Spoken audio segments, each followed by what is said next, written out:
Hello friends, NEET 2015 के इस question में हमें दिया गया है दो सिमिलर स्प्रिंग्स हैं पी और क्यू, जिनके स्प्रिंग कांस्टेंट के पी और के क्यू हैं इस तरीके से कि के पी ग्रेटर देन के क्यू है।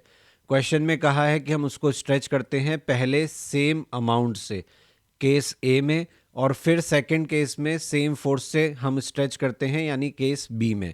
क्वेश्चन में कहा है कि work done by spring W P और डब्ल्यू क्यू मान लें, तो बताइए केस ए और केस बी के में आपके डब्ल्यू पी और डब्ल्यू क्यू में क्या रिलेशन होगा।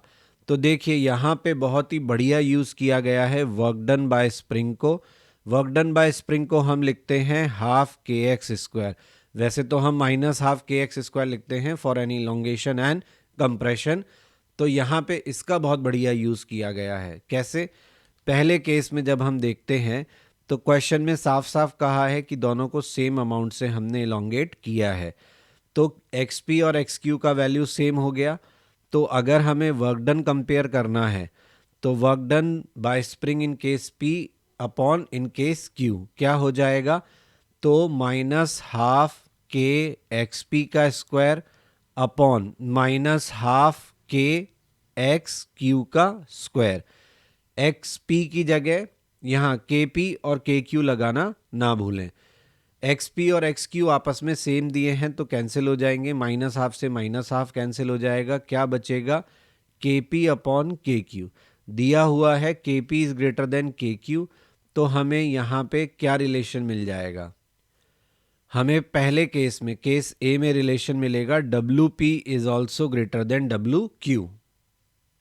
अब अगली बार हमें क्या बोला है? हमें कहा है कि दोनों पर जो फोर्स लगाया गया वो सेम है। तो जो फोर्स लगाया गया उसको हम क्या लिखते हैं? स्प्रिंग फोर्स होता है के एक्स। तो यहाँ पे के पी एक्स पी लिखेंगे, यहाँ के क्यू एक्स क्यू लिखेंगे। तो अब आपको डायरेक्ट रिलेशन नहीं मिल रहा है, अब आपको पहले एक्स पी और एक्स क्यू का relation in terms of spring constant लिखना पड़ेगा।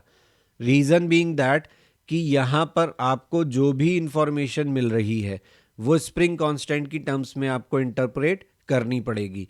आपको उसे ऐसे फॉर्म में लाना पड़ेगा ताकि जब आप रेशो लें W P upon W Q, तो देखिए आप लिखेंगे के पी एक्स पी का square upon K P sorry के क्यू एक्स क्यू का स्क्वायर।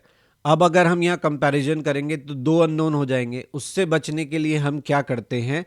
हम एक्स पी और एक्स क्यू को लिखते हैं इन टर्म्स ऑफ के पी एंड के क्यू। तो क्या मिलेगा? यहाँ मिलेगा K Q square upon K P का square. X P upon x Q का वैल्यू हमने यहाँ से रख दिया, तो ये क्या मिलेगा?